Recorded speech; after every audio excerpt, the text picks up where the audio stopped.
Why do we betray each other? It's a serious question.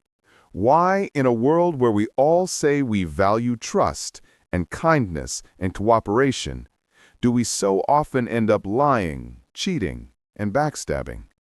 Why does a rational choice so often lead to a terrible outcome for everyone involved? You're stuck in traffic.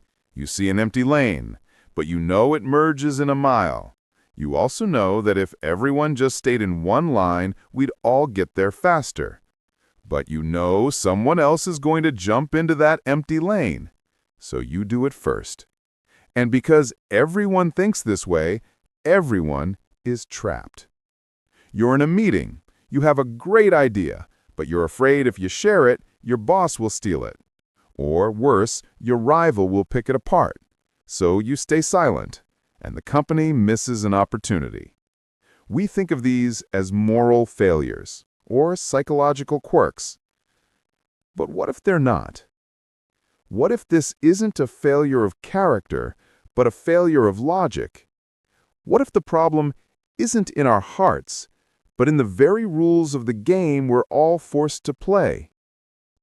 What if I told you there is a branch of mathematics that, in trying to find the most rational way to win, accidentally created the most pessimistic and then the most hopeful philosophy for our modern time?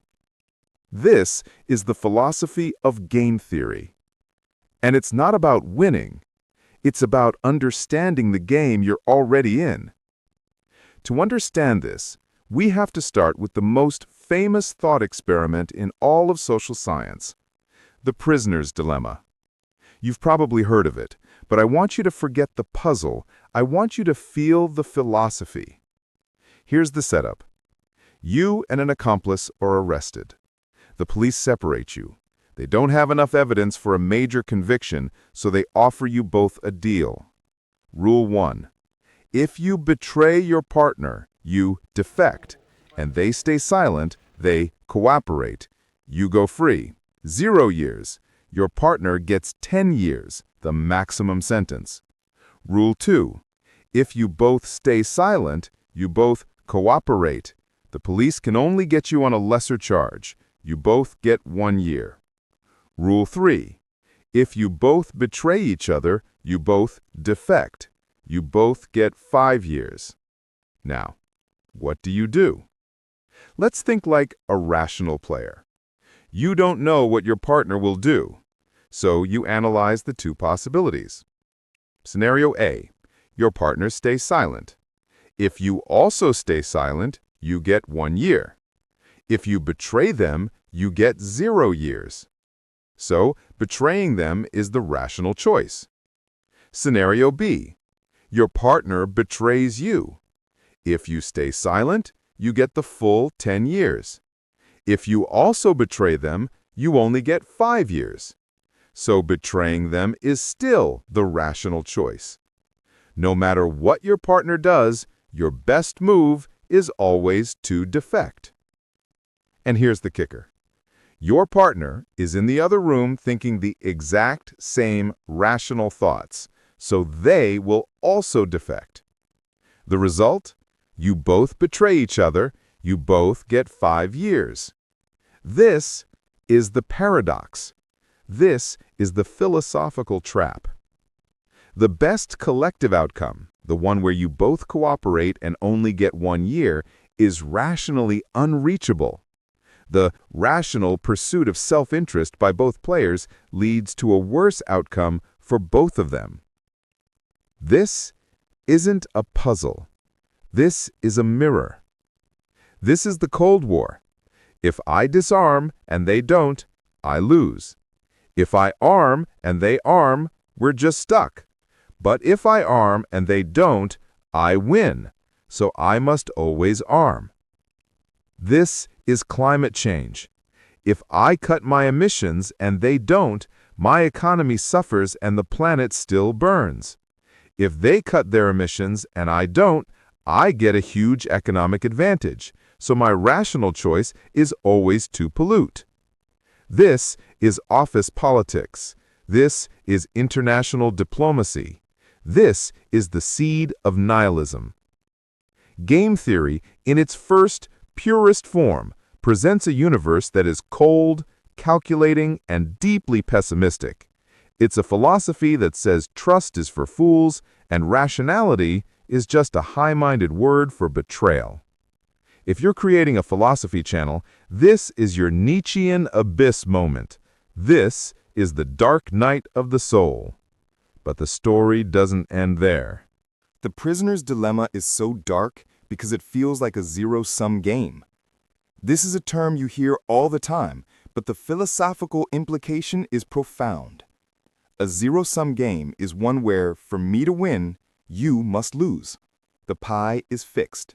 Any piece I get is a piece you don't get. Thinking this way makes the world a battlefield.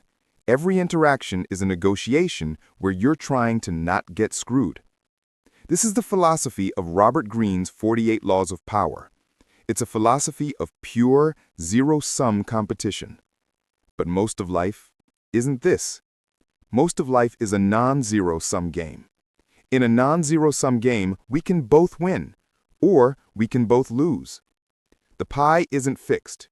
We can work together to bake a bigger pie.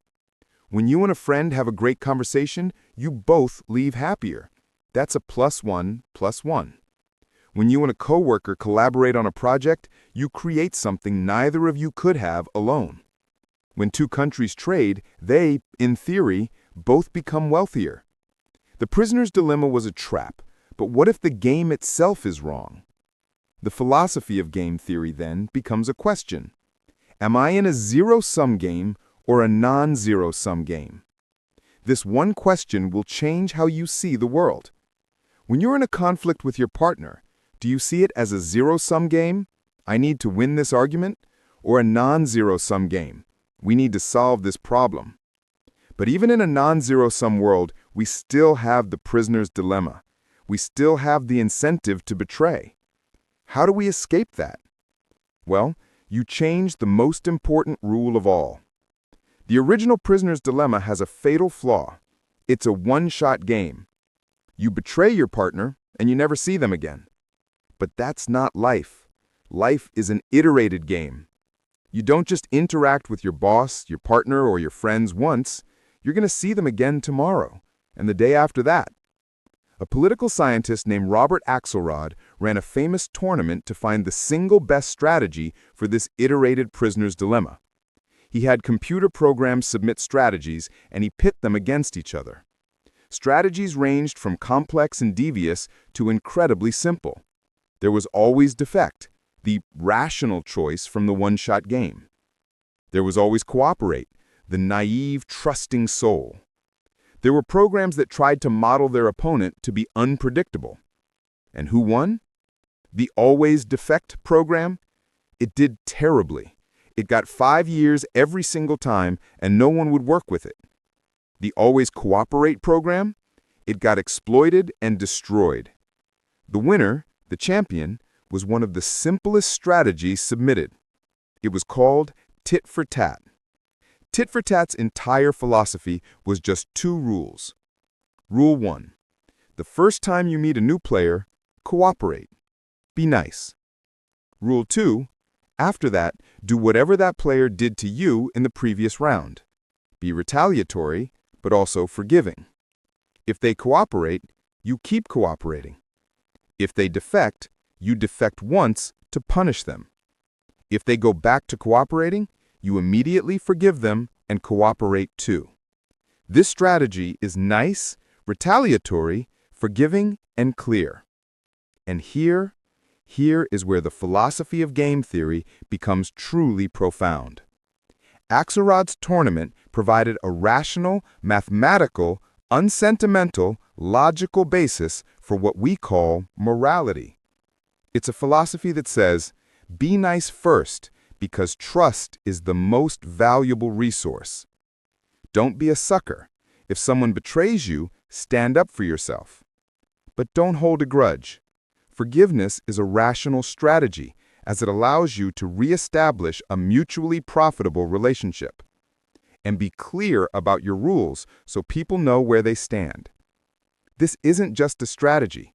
This is a philosophy for how to live. It's the rational argument for the golden rule. It's the logic behind trust but verify. It proves that in the long run, the most rational way to win is to be good. Game theory doesn't give you the answer. It gives you a new lens. The dark pessimism of the one-shot prisoner's dilemma is a warning. It's the philosophy of a world without consequences, a world of strangers in a one-time transaction. And that world is bleak. But the hopeful, emergent wisdom of the iterated game is the philosophy we can choose. It's a world built on reputation, trust, and the shadow of the future. This philosophy teaches us that if we feel trapped in a bad game, like our traffic jam or our toxic office, the goal isn't just to play the game better. The goal is to change the game itself. How? Iterate. Don't let interactions be one-offs. Create relationships. Establish a future. Communicate. The prisoner's dilemma works because the players are separate. If they could just talk, they'd agree to stay silent. Communication is the tool that breaks the game. Build trust. Make cooperation the default. Be nice first. So, the next time you find yourself in a conflict, in a negotiation, or just in a simple human interaction, ask yourself these questions. What game am I playing? Is it zero-sum or non-zero-sum? What are the payoffs for the other player? Why are they acting this way? Am I playing a one-shot game or an iterated game? Will I see this person again? And finally, how can I change the rules so that everyone wants to cooperate? That is the philosophy of game theory, and it's the most important game you will ever learn to play.